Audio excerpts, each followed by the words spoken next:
Wow, Trump right now trending for all the wrong reasons again. Oh no, the I didn't vote for this people are mad again because Trump's doing exactly what they voted for. If only he had told them his true intentions. I don't care about you, I just want your vote, I don't care. But alas, when Trump does tell the truth, it goes right over MAGA's head, and therefore they are now in full-on revolt again against Trump. And it has forced Trump to make a pretty embarrassing 180. Now, before we get to the absolute MAGA meltdown that has even fervent Trump supporters saying they're gonna vote for Democrats, as well as some not-so-gentle reminders to the MAGA talking heads that they did in fact vote for this, let's talk about what sparked this whole criticism in the first place. And that appears to be the Trump administration going full Israel first, yet again, and seeming to do the bidding of Benjamin Netanyahu's genocidal government, which, as we all know, inherently is the best interest of the United States. Because the Trump administration decided that it would withhold disaster funding for states and cities that boycott Israel. And this is just the latest example of the Trump administration making use of routine federal funding to advance its political message, as well as the political aims of a foreign government. Gaza is starving is a sentence that's objectively true, but it's also slightly misleading because it's too passive. Gaza is being starved by Israel. And what's so frustrating is that most humanitarian disasters don't come with solutions as straightforward as this one. I have my own thoughts on the Israeli government's genocide in Gaza that don't rely on right-wing, neo-Nazi, bigoted, anti-Semitic talking points. And I do think it's incredibly intellectually dishonest to insinuate that any criticism of the Israeli government is inherently anti-Semitic, but we will get to that. But Trump essentially being Bibi Netanyahu's bitch boy has resulted in a wild firestorm from the right. Here is MAGA mouthpiece of White Lives Matter fame Candace Owens speaking on the matter yesterday. Okay, so this is trending right now on X. I've looked into the story and it seems to be true. I'm making sure I wasn't falling for fake news. And I have said Trump is very clearly high on Israel. This has like now become a drug that is ruining his life and it's ruining his legacy. And it just seems that he can't do anything. It's rendered him completely impotent. Israel has rendered him impotent, as it has done many of our politicians. But this is definitively a bridge too far. People are referring to this as treason, and that would, I think, be the accurate term to describe what is happening here. He is going to deny Americans in need disaster funding if he finds out that that city or state that is in need is boycotting Israel. Okay, so we're talking about $1.9 billion in state disaster funds that could potentially be denied if you are a U.S. state or a city that is boycotting Israeli companies. You're just going to be denied federal aid for a natural disaster. The Federal Emergency Management Agency just stated in a grant notice that was posted on Friday that states have to follow terms and conditions to receive federal funding. Okay, that makes sense. Yeah, sure. Maybe you're going to say the rule here is that you can't be housing migrants, right? Housing illegals. You can't be doing something that flies in the face of the federal government. That would make sense. But to say specifically that you can't decide that you're not going to maybe invest in Israeli companies or Israeli technology. This has nothing to do with our company. It's our country. It's an Israeli company. And you might say as a state that we're not going to spend money working with Israel because they're committing a genocide in broad daylight.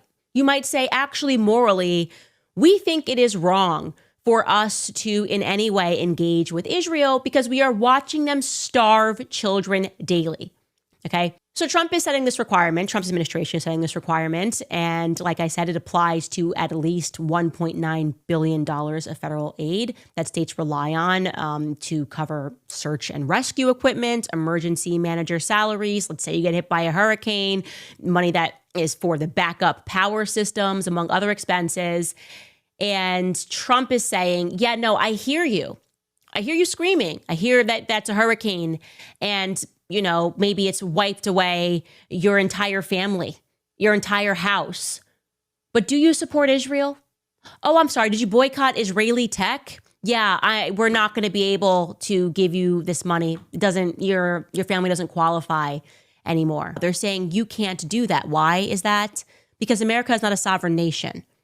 And if you are under any illusions that America is a sovereign nation, you need to wake up. Holy hell, Candace Owens just told her audience to be woke. And look, I hate that I agree with Candace Owens, but at least on this issue, she has a point. And I do think that point is worth harping on, because not only has it caused very pro-Trump personalities to change their tune, it's also already worked on Trump. This firestorm absolutely blew up in his face, and he actually removed that line from the grant orders. We'll get to this guy in a second. Deciding to condition FEMA aid on support for Israel has not panned out well for the Trump administration. MAGA influencers, including Candace Owens, Nick Fuentes, and Matt Walsh, came out in staunch opposition to the effort, accusing Donald Trump of failing to put America first. Nick Fuentes writing, "Remember to pledge allegiance to Israel before your house is destroyed by a fire or hurricane. It could save your life." Owens claimed that Trump had fully betrayed America. And then hours after initial reports broke about the conditioned aid, the Department of Homeland Security issued a statement insisting that there is no FEMA requirement tied to Israel in any current NOFO.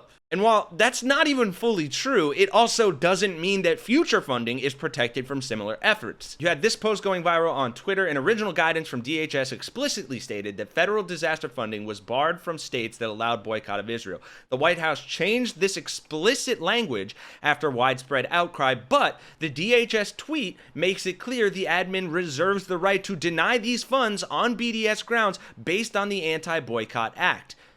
Too long didn't read, they still might do it, they're just not saying it out loud right now. And like I said, it's going further than just the talking heads. Here is some great reporting from our friends over at the Young Turks about how a MAGA MMA fighter is vowing to switch parties over this. Everybody but me has an AIPAC person. What's that mean, an AIPAC person? It's like your babysitter, your AIPAC babysitter, who is always talking to you for AIPAC. They're probably a constituent in your district, but they are, firmly embedded in AIPAC.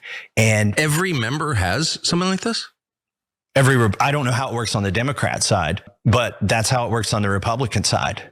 Younger Republicans are finally starting to listen to what Republican Congressman Thomas Massie has been saying about Israel and AIPAC. And now they're admitting that AIPAC and Israel are not the angels that they thought that they were. So the most recent example of this that we're seeing is pro-Trump MMA fighter Sean Strickland, who posted to X yesterday. He said, "I can't believe I'm saying this, but I will vote for a Democrat over an AIPAC Republican candidate. 4 years of a Democrat sounds easier than a politician owned by a foreign government. Ted Cruz really was a sobering reminder of how owned our politicians are." So Drake, Strickland had more to say about this, but what's your initial reaction to this? I love it, and not because he's saying like, "Oh, I'm just going to switch over to Democrats." I got bad news from there. The Democrats have AIPAC handlers too, but I love it because it's part of the Great Awakening. I think the whole country, you could say, especially the right wing, in both a good way and a bad way, but I would say it in a good way, is waking up to the reality of how corrupt all of our politicians are. And what I mean by that good thing, bad thing is, like, it's a good thing that the right wing is waking up to that. I wish our side would wake up to that more, right? Like, let's all be honest. They 400 out of the 435 members of Congress take money from AIPAC. By the way, they also all take money from big pharma, big oil. It's a story we're gonna do later. These guys are all crooks. They all work for their donors. So I'm glad that there's an awakening on the right wing. I hope almost all of us that were real progressive populists already knew this. But there's a lot of establishment Democratic voters even that still don't know it. They still think Nancy Pelosi and Kamala Harris and Buttigieg and Newsom are amazing and wonderful and angels, and they would never work for AIPAC. No, I got bad news for you. They all work for AIPAC. It's an incredibly sad state, and the conversation is obviously very nuanced. And I think that discussion gets lost anywhere on the internet. But personally, I have always been anti-genocide, and I think you can criticize a government's political decisions without being anti any religion. Though I do agree, people on the right often mush those things together far too much and become inherently anti-Semitic, but that is just their inherent lack of empathy and racism spewing out into the mainstream. But all of that aside, I think the key point here is that we need to get money out of politics. I have always said that for my entire life. Most of our politicians are owned, whether it's by AIPAC or by something else, just like Jank said. But for Donald Trump and his administration to condition FEMA disaster relief aid on not boycotting anyone, it doesn't matter if it's Israel, like Candace said, even if it were American companies, that is your right as an American. And the fact that these MAGA fucking idiots are finally waking up to the fact that Donald Trump does not want you to have rights. He doesn't care about the rights that you had, and he wants you to have less, and so do all of the Republicans. They will strip you of them in a heartbeat for their own political and monetary gain and to force control on a population that is increasingly politically powerless. So look, while I hate that we have to baby these fucking MAGA morons, I do think it's worth leaning into this awakening and becoming woke that they're having and trying to responsibly have this conversation so we can capitalize on their anti-Trump sentiments while educating them enough so they don't become anti-Semitic. Because otherwise, regardless of your faith, you are just supporting this. Nearly 500,000 people are facing famine-like conditions, and a third of the population is going days without food. And there have been similar assessments from the IPC, WHO, Doctors Without Borders, and over 100 other agencies and organisations, including Amnesty International, Christian Aid, Mercy Corps, and Oxfam. And even if you distrust the UN and those organisations, I'll point out these Israeli human rights groups have come to the same conclusion, as has Israel's oldest daily newspaper, as have multiple first-hand accounts from physicians on the ground. What's happening in Gaza right now is a famine. All the information we have points to that, except for the word of this fucking guy and a few adult junior detectives squinting at each photo of a skeletal child to figure out if they're the right kind of dying. And it's really hard not to think that the reason aid isn't getting into the people in Gaza is that Netanyahu and key people in his government don't want it to. And some have made this explicit. Back in May, his national security minister called the entrance of aid trucks into the Gaza Strip a grave mistake that delays our victory. And his finance minister has said it may be just and moral to starve Gaza until Israeli hostages are returned, but no one in the world would let us. Basically complaining that the world is cock-blocking him from committing genocide better. And that is the argument for sustained international pressure here. And the country best positioned to apply it is this one. The one that gave Israel nearly $18 billion in military aid during the first year of this war alone. Look, Gaza is starving is a sentence that's objectively true. But it's also slightly misleading because it's too passive. Gaza is being starved by Israel.